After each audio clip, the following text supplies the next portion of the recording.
la chaîne qui rassemble. J'ai vécu en Côte d'Ivoire, ou au Mali, au Burkina Faso, ou un peu partout comme ça avec ma guitare. Donc je raconte les histoires de mes voyages. Quand je l'aide à porter un seau d'eau sur sa tête, c'est un sourire d'enfant, ravi qu'elle me jette. Regardez ce garçon, touchez pas, c'est à moi. Il dort à la maison, c'est un caméléon. Il a un style bien singulier. On dira même qu'il est unique en son genre. Sa musique aussi. Mais n'y crois pas si tu veux, non, non, non. N'y crois pas si tu veux. N'y crois pas si tu veux, non, non, non. N'y crois pas si tu veux. Il y a des jours comme ça. Ce Français d'origine, captif par sa musique, fait danser tout le monde, même les enfants. Comme ça, ouais. Faire coin, si tu veux. Encore une fois. Faire coin, si tu veux. La. Faire coin. L'artiste tire son inspiration de tout ce qu'il vit et ce qu'il voit autour de lui dans la société africaine. Je parle d'un petit Français qui est arrivé à Abidjan en 1982 et il n'avait pas d'argent, il avait juste sa guitare. Vous savez, on dit blanc moisi, ça reste un blanc, hein, mais lui quand même, il était moisi. Hein. Donc il a écrit une chanson pour sa copine, il a eu une copine ghanéenne et il habitait chez sa copine à Treichville. Une africaine woman du Ghana, Taïwan. Une africaine woman du Ghana, to the dead, yeah. La guitare est une passion et il vit bien de ce art. Une africaine woman du Ghana. Merci de nous retrouver. Si vous nous prenez en cours, c'est parfait. Sinon, merci en tout cas à vous. Vous l'avez découvert, il s'appelle Martin Greuer. C'est notre invité de la matinale. Bonjour à vous. Bonjour. Merci d'avoir accepté notre invitation également. Merci, tout le plaisir est pour moi. Alors, les premières sonorités, quand on les a entendues, personnellement, j'ai pensé un peu à Brassens. Un tout petit peu. C'est un de mes maîtres. C'est un de vos maîtres. Incontestablement, oui. Très bien. Oui. Alors, c'est une influence, c'est une histoire de vie. Et vous êtes ivoirien, on le ressent même dans l'accent de cœur, d'adoption. Oui, je peux même prononcer quelques mots en aussi. Hein, allez-y, j'aimerais bien. Il n'y a pas de rat. Hein. Ah, ouais. Il n'y a pas de rat, on est là. Non, effectivement, ça fait très longtemps que je suis venu en Côte d'Ivoire, dans les années 70-80, par le biais du voyage un petit peu, de l'aventure, de la recherche de quelque chose. Je suis venu, vous me direz comme beaucoup de Blancs, hein, mais moi je suis venu en Afrique pour m'enrichir. Là, voilà. Là, et donc, par le désert, tout doucement, peu à peu, et je suis arrivé finalement jusqu'à Abidjan. Par le désert, parce que quand vous dites par le désert, il faut qu'on réalise que c'est effectivement la traversée du désert. Voilà, avec une vieille Peugeot, pour en faire de pub, hein, mais c'est périmé, une vieille 404 Peugeot. J'ai traversé par Tamanrasset, à l'époque où il y avait encore 3000 km de piste, avant l'existence du Paris-Dakar en 78. Et puis j'ai voulu refaire ça 2-3 fois, non pas pour faire du commerce, parce que c'est pas mon style, mais une fois qu'on a vendu sa voiture, on dépense l'argent, on rentre, on essaye de travailler en Europe et on repart, voilà, comme ça. Comme ça, j'ai terminé à Abidjan avec l'envie de rester et de trouver du travail. D'accord. Alors, c'est ce que l'on appelle l'aventurier. Un peu, c'est ça. En tout cas, c'est... Ça y ressemble beaucoup. Ouais. Très bien. Et déjà, en venant, vous aviez cette dextérité pour la musique, ou c'est venu ici? Ah non, je suis chanteur, auteur, compositeur en France depuis très longtemps. Hein. J'ai fait une carrière dans ma région, la région Centre, où j'étais un peu connu. J'ai fait quelques albums un peu artisanaux, mais j'ai fait quelques albums et j'ai vécu ma vie. Je faisais beaucoup de chansons l'été sur la côte, parce que j'interprète aussi beaucoup de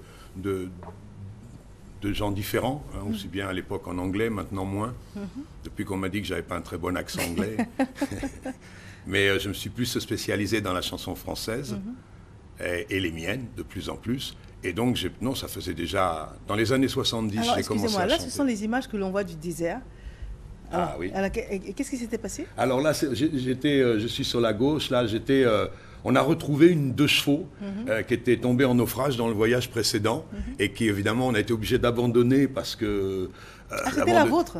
Non, c'était celle de celui qui est au milieu. D'accord, enfin le groupe. Voilà, le groupe. Moi, j'étais pas dans ce groupe-là à la fois, mais on a retrouvé sa voiture et il avait été obligé de l'abandonner et de monter dans un camion.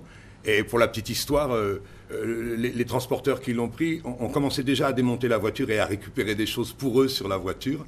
Et donc on a retrouvé quand même la carcasse et la plaque d'immatriculation 01. Donc on a fait cette photo. D'accord. Et ça, c'était en quelle année? C'était en 79 ou 78, ou un des premiers voyages. J'ai fait 2-3 voyages en 2 ans, 78, 60. Parce qu'après j'étais à Abidjan, 78, 1978. Très bien. Alors, et comment vous est venue la volonté, l'idée de rester à Abidjan? Et même là, au fur et à mesure, nous avons des images qui passent. Nous allons faire les deux, discuter et puis commenter en même temps les images. Au fur et à mesure, on va les commenter. Mais comment vous est venu et pourquoi Abidjan? Pourquoi la Côte d'Ivoire? Alors, c'est un peu le hasard qui fait les choses. Quand je suis arrivé à Abidjan, il y a des moments où, quand on est aventurier, on n'a plus d'argent. C'est sûr. Donc, quand je suis arrivé à Abidjan, je me rappelle, je me suis assis, je ne saurais plus dans quel bar vous dire, au plateau. Je me suis assis et j'étais avec une amie de voyage et j'ai dit, mais je sens qu'on va rester ici. Je sens qu'ici, il y a forcément une grande ville vous propose plus facilement du travail. Donc, voilà, j'ai commencé à vendre un peu des bouquins. Ça ne me plaisait pas trop. Et là, j'ai travaillé comme photographe pour Jacques Cognan, le photographe Jacques Cognan. Et là, j'ai fait des photos un peu pour l'Assemblée nationale, pour le président Houphouët-Boigny. Voilà. Là, on me voit, avant de survoler Yamoussoukro, nous faisions des photos par hélicoptère de Yamoussoukro, là où c'en était à ce moment-là, pour le président Houphouët-Boigny. Et puis, voilà, ça, c'est une photo que j'ai faite de Philippe Yassé, le jour, c'était au barrage de Kossou. Est-ce que c'était l'inauguration ou est-ce que c'était... je crois qu'il avait déjà été inauguré, le barrage de Kossou, mais... Voilà, et j'étais donc photographe un peu dans tous les domaines, au niveau industriel, au niveau sportif, au niveau... Voilà, je travaillais pendant 3-4 mois, et ensuite je suis allé vers... j'avais envie d'aller en brousse, on n'avait pas envie de rester trop dans la capitale. Donc on est allé, on nous a dit, va au 9e étage de telle tour administrative, je ne sais plus laquelle. Il y a un monsieur qui fait les embauches pour l'éducation nationale, comme j'avais mon bac sur moi. Et mon ami sa licence, on est allé là-bas et on voulait un poste dans un endroit, on s'est retrouvé à Guiglo. Il y avait un poste à pourvoir en sciences naturelles et un poste à pourvoir en histoire, géo et français. Donc moi j'ai pourvu le poste de prof d'histoire et c'est là que j'ai eu des élèves qui aujourd'hui sont grands. Il y aurait même un très grand, on m'a dit, je m'en excuse parce que je ne suis encore pas allé le saluer. C'est Mamadou Sanogo, notre ministre de la Construction, qui aurait été mon élève en 3e. Je dis qui aurait été, on me l'a dit, parce que moi, je n'ai pas de souvenir des visages de tous ces enfants à l'époque. Mais ils m'ont appris beaucoup. C'est la découverte des enfants. Là, je suis avec les scouts de Guiglo. Voilà. Ce n'est pas mes élèves. C'est un jour où il y avait un grand rassemblement scout à Guiglo. Et puis, après, j'ai enseigné 1 an à Bassam. Et pendant tout ce temps-là, vous chantiez? Non, alors là, souvent, j'ai arrêté de chanter dans ma vie. Des périodes de 4-5 ans, comme ça, j'avais besoin de souffler ou de découvrir autre chose. Donc, quand je suis arrivé à Abidjan, le seul endroit où j'ai chanté un peu, c'était une boîte qui s'appelait la Canne à Sucre, au plateau, où l'orchestre m'accompagnait. Et j'ai chanté aussi à la Taverne Bassamoise et à la Taverne Bassamoise à l'époque, à Bassam. J'allais chanter avec mes élèves de Bassam. Là, j'étais au collège Robert Léon, qui maintenant s'est déplacé, il est à un autre endroit. J'étais un jeune professeur, voilà le t-shirt de l'équipe de foot, et moi j'avais fait faire un pantalon de la même couleur. Voilà, et j'étais avec mes élèves de 4e là. Très bien. Alors quand vous chantez, qu'est-ce que vous chantez? Quels sont les thèmes que vous développez? En général, ce sont des petites histoires qui m'arrivent, qui font démarrer une chanson, souvent. Le début d'une chanson, souvent, c'est un secret que je vous donne, ça. Souvent, le début d'une chanson, c'est une anecdote qui me fait démarrer sur une histoire. Cette chanson pour Micheline et sa petite mine, Micheline, elle existe. Et après, l'histoire, c'est moi qui l'invente, non, qui part de cette histoire pour un thème, en général, je sais pas, je réfléchis sur les problèmes de la vie, j'essaye de donner de l'espoir, parce que je suis quelqu'un qui est plein d'espoir, donc je parle un peu de tout dans mes chansons. Je ne veux pas être agressif, je suis rarement agressif, ou alors si je suis un peu agressif, c'est par les mots envers certains concepts. Très bien. Pas envers des individus particulièrement. Et j'essaie de parler de tout. C'est ça le lot d'un chanteur, j'essaie de parler de tout, je ne sais pas si j'aborde. Et votre rythme musical, comment est-ce qu'on l'appelle?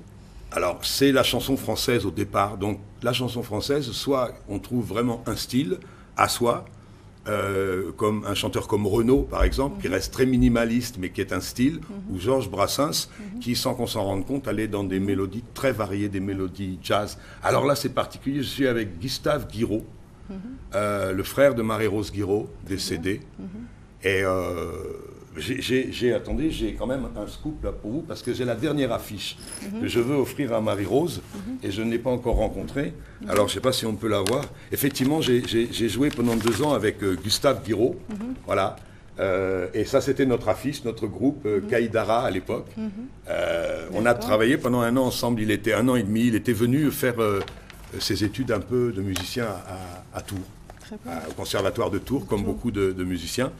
Et donc, je l'ai rencontré, j'ai joué avec lui pendant 1 an, on a fait un petit 45 tours. Et puis quand je suis revenu dans les années 2000, une fois, on m'a dit qu'il était assez malade, et je sais qu'il est décédé depuis. Je l'ai retrouvé de mémoire en lisant des livres de Tiburce Kofi, et j'ai découvert que c'était un ami de Tiburce Kofi. Et donc là, j'ai offert déjà une affiche quand je suis arrivé à Tiburce Kofi. C'est la dernière affiche de la réserve à Marie-Rose, le jour où je vais aller la saluer. Je suis allé une fois, mais par le biais de cette émission, elle aura le message. Alors, nous allons vous demander de nous chanter quelque chose. Vous allez nous dire ce que vous allez nous chanter et pourquoi cette chanson. Eh bien, on va vous chanter Les portes de la rue. Alors, c'est une chanson que j'ai écrite en arrivant ici, parce que pendant les 6 premiers mois, même plus que ça, j'ai cherché à rencontrer un peu la jeunesse qui s'exprime, la jeunesse artistique. Je suis allé vers le mouvement un peu hip-hop. J'ai rencontré des jeunes rappeurs, et de fil en aiguille, ces jeunes-là, garçons et filles, m'ont donné envie d'écrire une chanson. Je suis arrivé en 2012, mon retour là, ça a été en 2012. Donc les esprits étaient encore choqués, d'un côté comme de l'autre, de tout ce qui s'était passé. J'ai rencontré ces jeunes qui avaient toujours essayé d'être en dehors de tout ça, puisque eux, ils aiment la musique, l'art.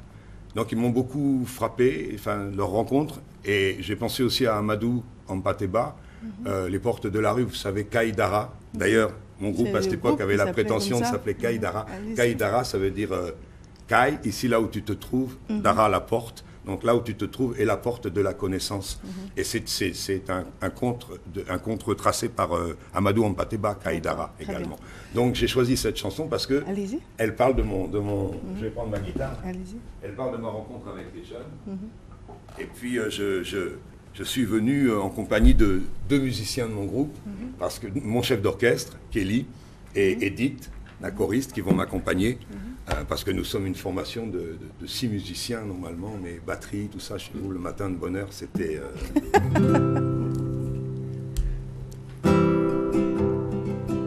Quand je t'ai rencontré, tu avais l'air d'un cœur posé sur un quartier, fatigué par la peur. Quand je t'ai rencontré, j'ai vu que tu portais, comme on porte un habit, les couleurs de la vie. Et puisque le temps m'est posé, alors je suis venu avec toi traverser les portes de la rue. Et puisque le temps m'est posé, alors je suis venu avec toi dépasser les portes de la rue. Quand les autres tirèrent en plus de la misère, tu chantais pour ta mère, tu me parlais de lumière. Aujourd'hui c'est debout que je te vois lancer, sous la pluie dans la boue, ton sourire éclairé. Et puisque le temps m'est posé, alors je suis venu avec toi traverser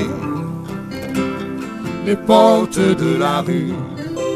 Et puisque le temps m'est posé, alors je suis venu avec toi dépasser les portes de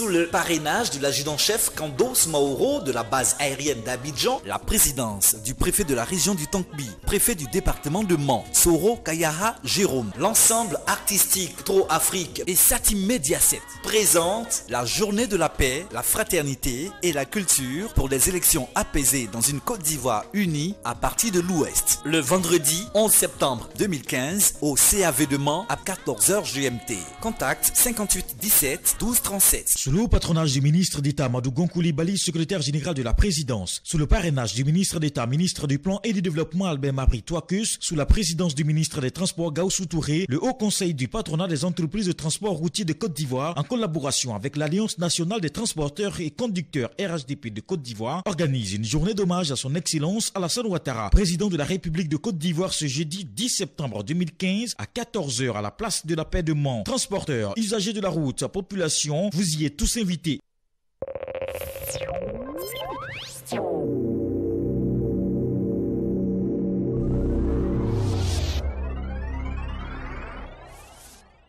De retour en studio, merci de nous suivre. Monsieur Parfait Kofi est installé. Vous l'avez compris, nous allons faire une courte pause avec notre invité de la matinale, Monsieur Martin Gruya, qui était avec nous. Et tout à l'heure, nous allons le retrouver en tout cas avec beaucoup de bonheur. Le moment est arrivé pour nous de discuter avec Monsieur Parfait Kofi. Il est laborantin.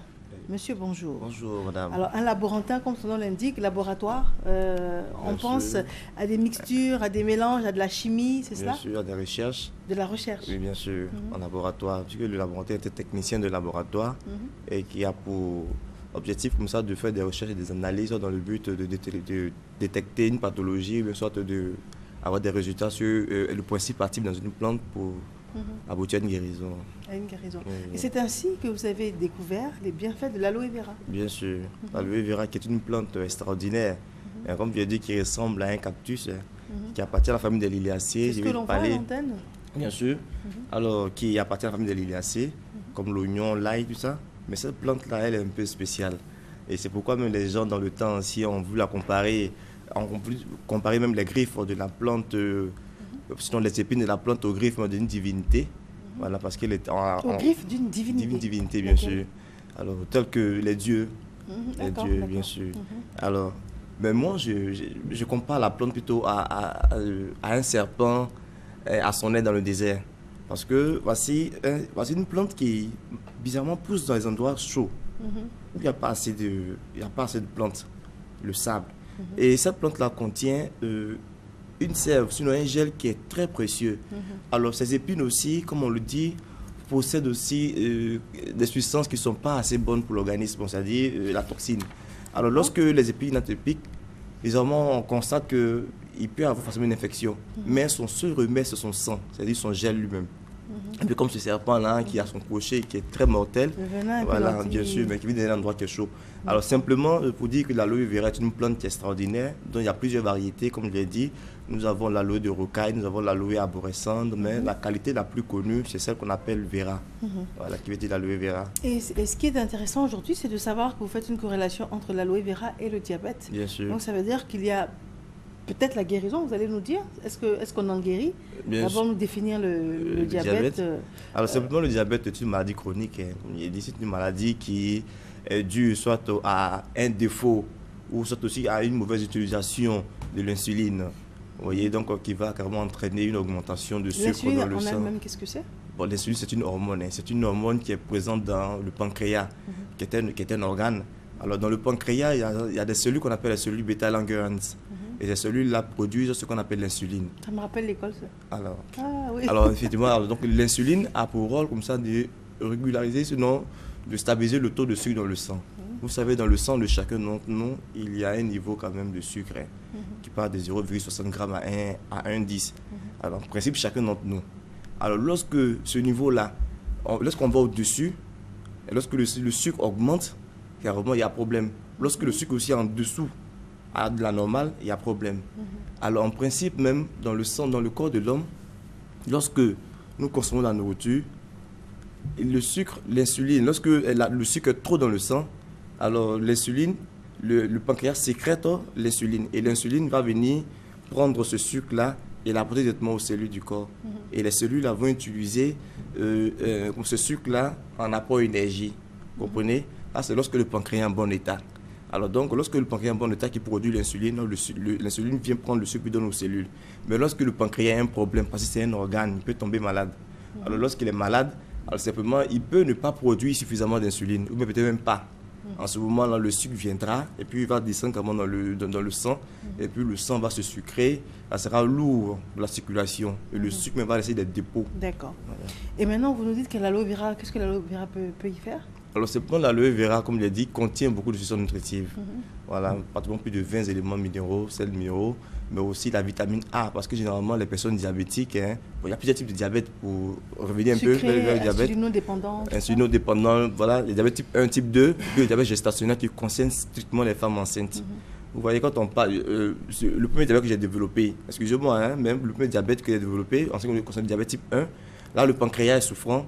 Alors, il n'arrive pas à donner. Mais le diabète type 2, ça concerne les personnes qui sont obèses.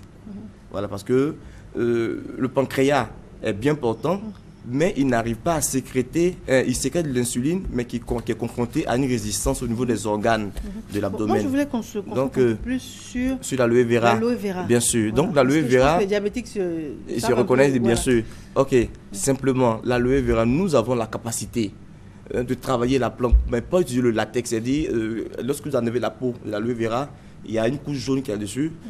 Parce que là, c'est un laxatif. On enlève, mais carrément, le gel lui-même, nous l'utilisons pour faire quelque chose de propre et qui apporte beaucoup de bien. Non seulement qui va traiter d'abord le pancréas, mais qui aussi va donner aussi le pouvoir de régénérer comment les cellules, donc de renforcer et puis de maintenir, pas pour faire baisser la glycémie, mais pour équilibrer carrément la glycémie. Donc, du coup, on revient à un taux normal. Vous nous dites qu'en prenant l'aloe vera, ça évite à la personne qui a le problème de diabète de prendre des comprimés.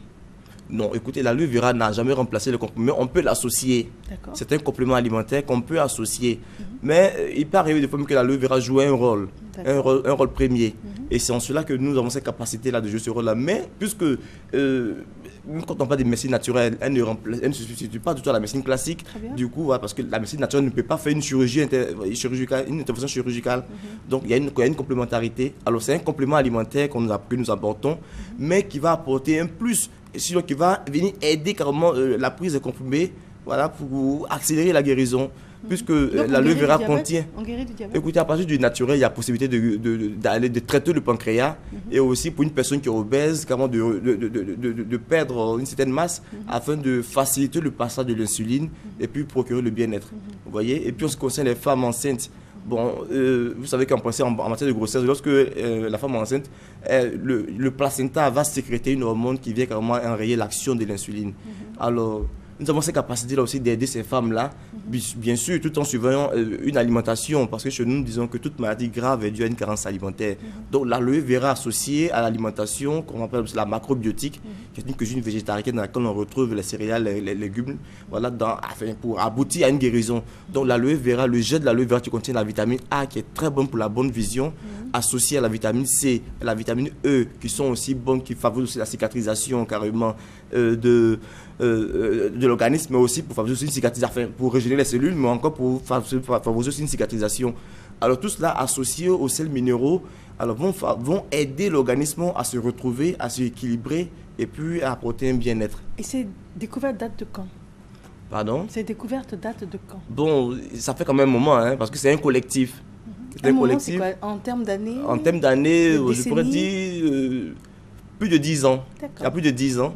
Mais vous savez que on ne fait pas d'étapage.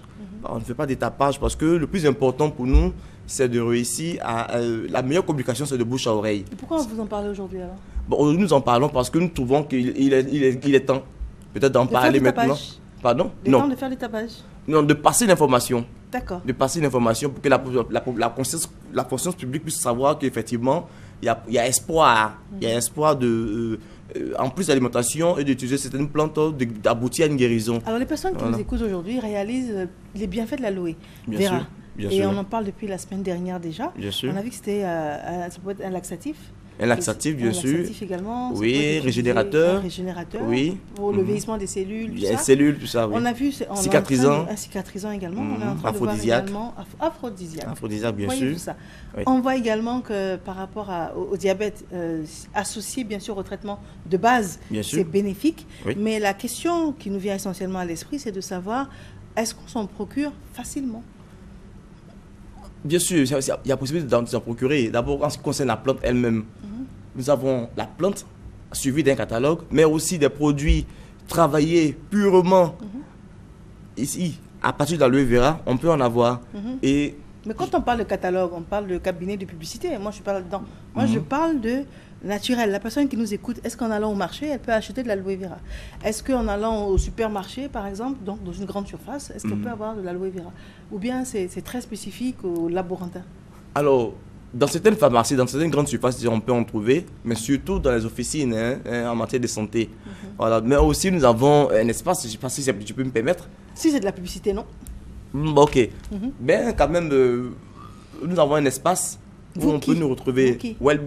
Donc c'est de la pub. C'est pas de la pub, mais c'est pas de la pub, mais c'est possible de nous trouver avec un numéro de téléphone, bien sûr. On peut nous joindre. Là, on a la pub. Moi, je veux savoir, le commun qui nous écoute aujourd'hui, en allant au marché, il ne peut pas trouver l'aloe vera. Il peut trouver l'aloe vera, mais en fait, non, la plante elle-même, comme je t'ai dit, il y a plusieurs variétés d'aloe. Vous voyez, d'aloès. Mais nous parlons de ce qu'on appelle la qualité vera. L'aloe qui veut dire l'aloe vrai.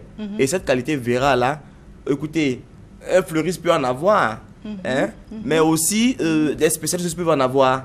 Alors, le tout va dépendre de la conservation, sinon de la manière dont on utilise. Parce qu'il y a différents sols. Si c'est un produit chimique qu'on met pour faire pousser la plante rapidement, alors c'est sûr qu'elle va vite se dégrader. Parce qu'une plante de l'aloe vera, la vraie qualité, on peut la déterrer et la déposer sur le plateau pendant un mois, elle ne va pas pourrir. Au contraire, elle va pousser même sans être fixée au sol. Très bien. Voilà. Alors, nous amorçons la fin de notre entretien. Quels sont vos propos pour conclure, s'il vous plaît? Bon, ben, simplement, je voudrais dire à la population qu'il y a vraiment espoir.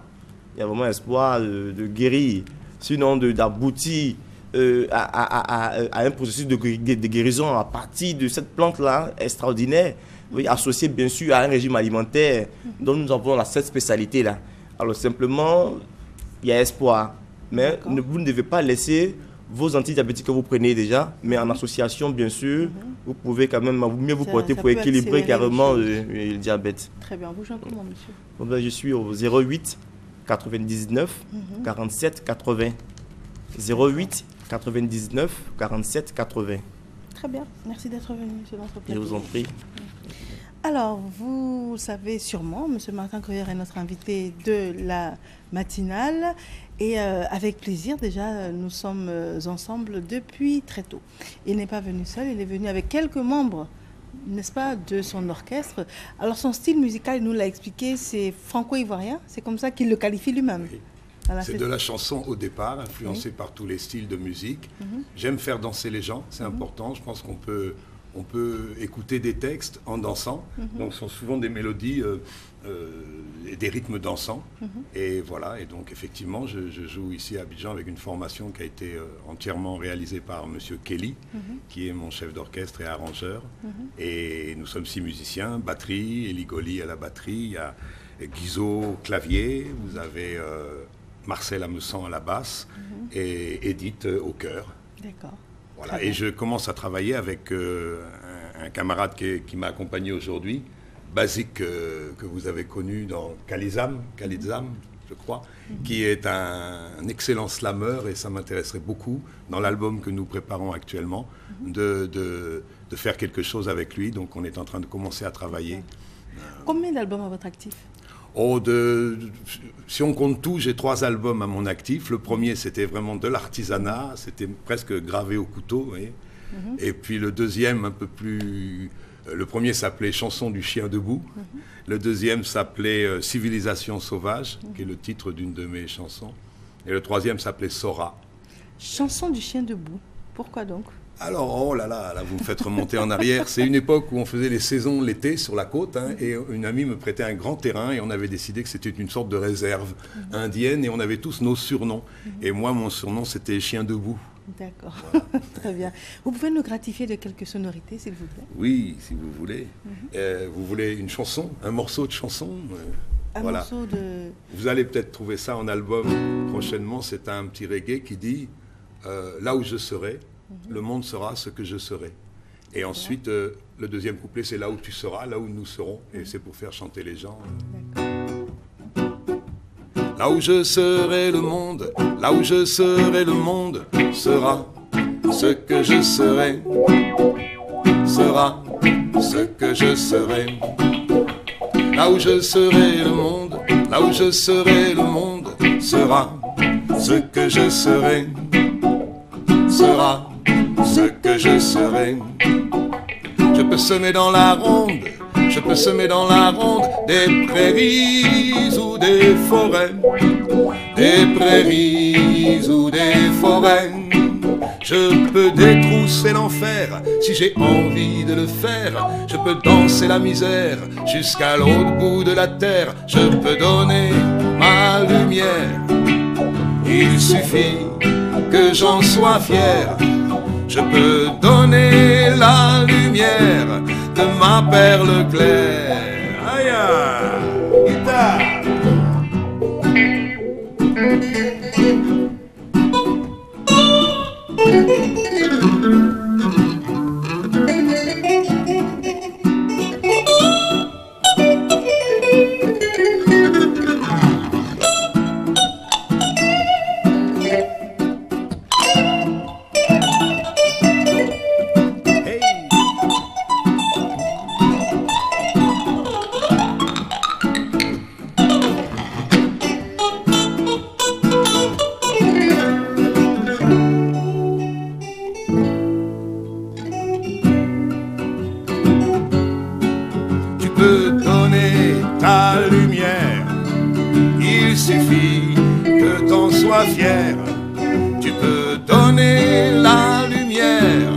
Ta perle claire.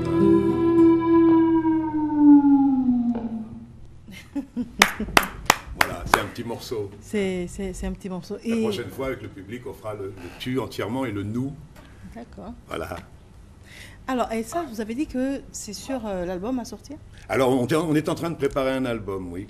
On va mettre du temps, hein, parce qu'on aime peaufiner les choses. Donc, ça s'appelle Conjugaison. Et on a décidé que ça allait être notre titre phare, un peu, il en faut un. On va faire un clip avec ça. Et puis Les Portes de la rue. Mais il y a tout un tas d'autres chansons. Il y en a même certaines qui ne sont pas encore écrites. Et justement, le travail que je voudrais faire avec Basique, ou entre slam et chanson. Donc il y a les 2/3 de l'album qui existent déjà, qu'on est en train d'arranger, de mettre en place. Et puis il y a un petit tiers qui va se composer dans l'année qui va venir. On va mettre peut-être 1 an à sortir cet album. D'accord. Voilà. Alors vous êtes plus connu en France ou en Côte d'Ivoire? Eh bien, je me demande, après votre émission, là, je vais me poser la question. Je crois que je vais finir par être plus connu en Côte d'Ivoire. Mais c'est bien l'impression. C'est bien l'impression. Et on réalise également que vous êtes vraiment, vraiment intégré. Donc ça veut dire que finalement, c'est comme si c'était un appel en fait. Vous vous sentez mieux ici parce que vous êtes venu, vous avez découvert beaucoup de pays africains, vous êtes parti, mais vous êtes revenu. Oui. Quelque chose vous manquait ici? Oui, la Côte d'Ivoire me manquait. La grande belle Côte d'Ivoire. Non, oui, je suis bien, j'aime ce pays, franchement, oui. Franchement. Bon, on n'en a pas parlé, mais je me suis marié à une époque avec une Ivoirienne qui est décédée aujourd'hui. Donc j'ai une fille de 32 ans. Qui vit en France. On n'en a pas parlé, mais ce qui m'avait touché, c'était que vous avez marché vers le nord de la Côte d'Ivoire. Et puis quand vous avez pu, par rapport à vos prestations, vous avez acheté des billets d'avion pour partir en Europe. Ah, vous avez lu ma biographie. J'ai lu votre biographie. Oui, c'est vrai. Et elle, c'était son premier voyage. Son premier voyage, oui. Son premier voyage. Et on a dû attendre à Bobo Dioulasso d'abord un peu, chez mon ami Mama Konaté, un grand balafoniste décédé aujourd'hui. Et puis ensuite, on est monté à Ouagadougou avec les petits moyens, parce que effectivement, à cette époque-là, j'étais en salaire local quand j'étais professeur. Et autrement, on se débrouillait. Dès qu'on avait assez d'argent, on ne travaillait plus parce qu'on avait envie de faire autre chose que travailler. C'était plus intéressant. Il fallait trouver du travail quand il n'y avait plus d'argent. Donc à Ouagadougou, effectivement, j'ai logé dans une des chambres de l'Institut du Centre culturel à l'époque, moyennant un tout petit paiement. Et j'ai chanté dans 2 restaurants pendant 1 mois, ce qui m'a permis de prendre les billets d'avion pour rentrer en France, effectivement. Très bien. Le moment est arrivé pour nous de faire une courte pause également avec notre invité de la matinale, M. Martin Coyard. On le retrouve tout à l'heure. Il est temps pour nous de discuter avec M. Diallo Tikwaye Vincent. Monsieur, bonjour. Bonjour. Alors, vous êtes dramaturge, metteur en scène, comédien. Ah oui, c'est ça. Et 30 ans, c'est un événement, 30 ans de carrière. Oui, 30 ans, on a voulu marquer le pas pour essayer de faire le bilan. Mais c'est plus de 30 ans. On a commencé en 82. En 2015, c'est plus de 30 ans. Mais on a voulu arrondir les choses pardon, pour faire 30 ans. Mais permettez-moi de vous rendre hommage à vous-même. Parce qu'il y a des moments où je vous ai sollicité, vous m'avez reçu, vous m'avez permis de faire passer mes messages, d'inviter les Ivoiriens et qui sont venus effectivement. Je voulais aussi remercier